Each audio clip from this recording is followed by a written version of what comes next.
Mon restaurant s'appelle La Toupina, il est dans un vieux quartier de Bordeaux, plus précisément rue Porte de la Monnaie. C'est une rue qui a été tracée par Tourny au 18e.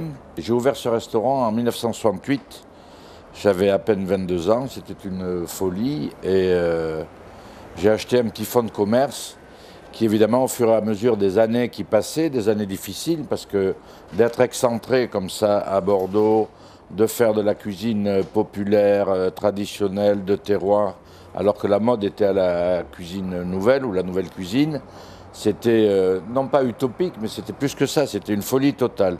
Donc la clientèle a mis du temps à venir, mais comme je n'avais pas d'autre bagage que celui-là, finalement, la cuisine un peu de ma mère et la cuisine paysanne, mes parents étaient épiciers, j'ai continué sur ce que je savais faire.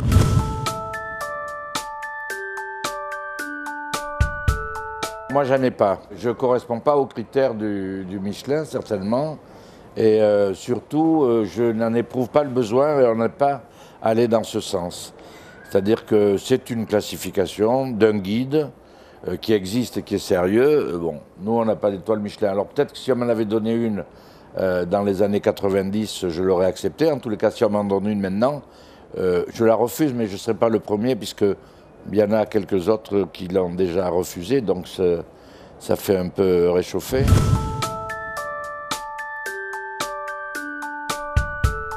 Mes sources d'inspiration, c'est, en tous les cas, ce n'est pas les autres restaurants. Ça, c'est sûr. Je ne fais pas partie des gens qui vont bouffer au restaurant pour agrandir ma carte, pour l'améliorer. Et ça, c'est quelque chose qui m'indispose au plus haut point. Il y a des gens dont le métier est restaurateur ou cuisinier qui passent leur temps à les bouffer chez les autres pour changer leur carte et pour, croient-ils, l'améliorer. Moi, je suis comme je suis, je fais la bouffe que j'aime. Et c'est vrai que quand je vais dans un restaurant qui ressemble au mien, je suis très heureux.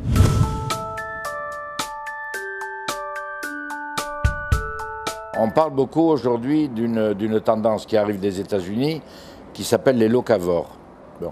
Les locavores sont des gens qui ne veulent pas manger d'autres produits que ceux qui sont à proximité de leur lieu d'habitation. En utilisant des produits locaux, on enlève les transports, donc on économise de l'énergie, au moins on ne pollue pas, on fait travailler les producteurs locaux et on présente les produits qui sont aux alentours. Merde, moi il y a 40 ans qu'on fait ça et on n'avait pas trouvé le mot locavore. Bon, c'est quelqu'un d'autre qui l'a trouvé. Pour moi, le terroir, il est là.